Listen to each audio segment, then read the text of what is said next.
All right, good morning. I'm going to start off today with a call that's not on today's log.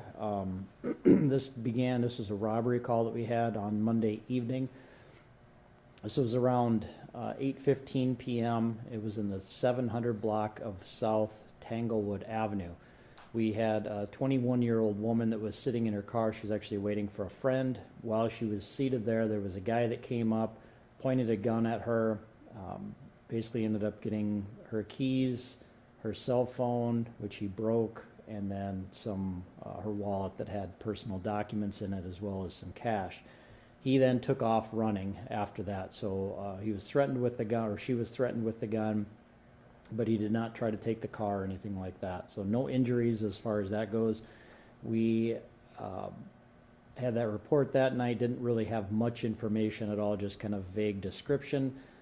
We had detectives with the violent crime unit that started looking into this, and surveillance video was a big part. They were able to use neighborhood surveillance video and some traffic cameras to figure out the vehicle that the suspect drove in, and then they ended up finding that vehicle on Tuesday afternoon. There was a traffic stop that was made. The driver of that vehicle was the suspect in this case. He had a handgun with him. We believe that was the same gun that was used during the robbery, and he was arrested for first-degree robbery, aggravated assault, and intentional damage to property, which, like I said, was a cell phone that was broken. This is a little unusual case because there is really no connection between the victim and the suspect, but we were able to get an arrest in a short amount of time thanks to the great work of the property crimes detectives and the violent crime unit detectives. And do you want his name? Yes, please. His last name is Ismail, Ismail. First is Adam, Adam. Middle, I'll spell it as Abdalshafee.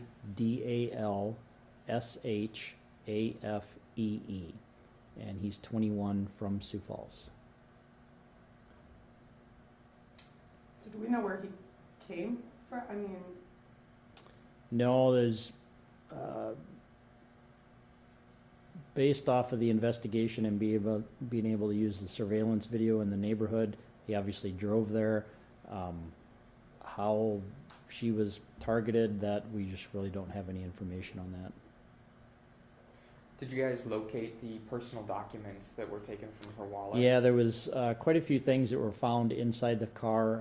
Some of those personal documents that were in her wallet were found in the car, along with clothing that matched what the suspect was wearing at the time of the robbery. So that was just all part of it, but there was a lot of different pieces that added up that pointed to Ismail being the suspect in the robbery. Does she live in the area in which her car was parked? I don't think so. Or does she clarify reason as to why she was parked there? She was waiting for a friend. Yeah, she does not live in that area, but she was parked waiting for a friend that lived in that area. Okay, and then did the friend come to the car and happen to see anything as well? No, it was just the suspect and the victim were the only two that were outside at the time. was it the victim that called 911, or were there bystanders that called? No, there were no other witnesses. It was the victim that called.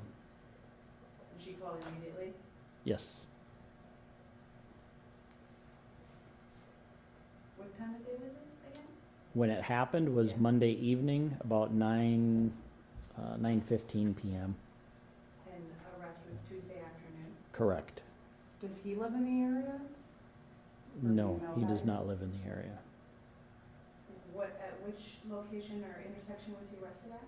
It was near Benson Road and Galaxy Lane. Was he alone in the car? There was another person that was in the car with him at the time, but he was not charged in connection with this robbery. We don't believe that passenger in that vehicle had any involvement with the robbery. Does the suspect have priors? I mean, does he have a history of doing things like this? I can't go into specific details. I can say that we've had some contact with him before, but I can't give any details on what that contact is.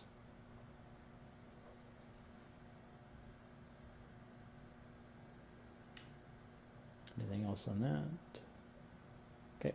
On the log, not a whole lot. The aggravated assault, that was a domestic, a strangulation case.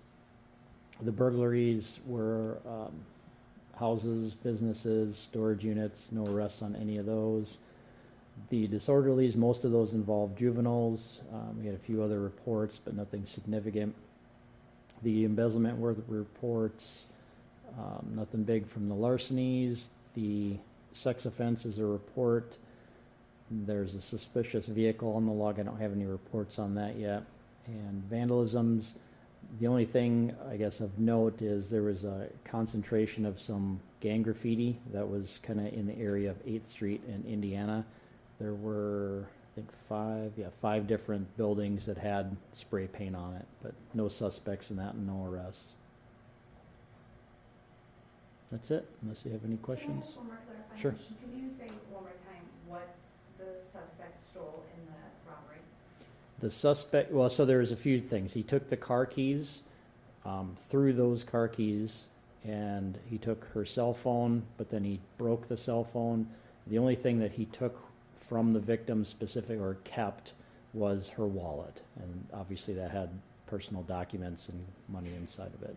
And that was found and you have it? I don't know if all of it was found, but there was some of those documents were found inside the car.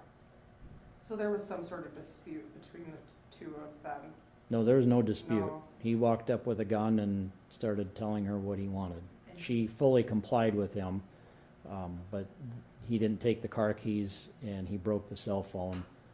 So obviously she didn't, I think she ended up having the friend call. I think that was, maybe should have clarified that, but it happened, Throw it or? stepped on it. Wow, okay, so she couldn't. Right, so she wasn't able to call from her phone, but she was waiting for the friend. The friend came out and then Okay, used that friend's phone to call. and there was cash in the wallet as well that he stole, right? Yep. No credit cards or anything? I don't know if there were credit, I would There's imagine. no charges on her credit card that Um, he happened to make that? At this point, I don't think there's any, I didn't see anything in the report about that, but that's one of the things that they'd probably look into if that credit card had been used at all. Do we think that the personal documents played a role in the robbery? Is there any indication that the personal documents may have played a role, like he was actually seeking something? It's hard to know. I mean, we're trying to delve into their mindset, the suspects, what their intent was. We just know what they did, so it's hard to know the intent behind those actions. Sure.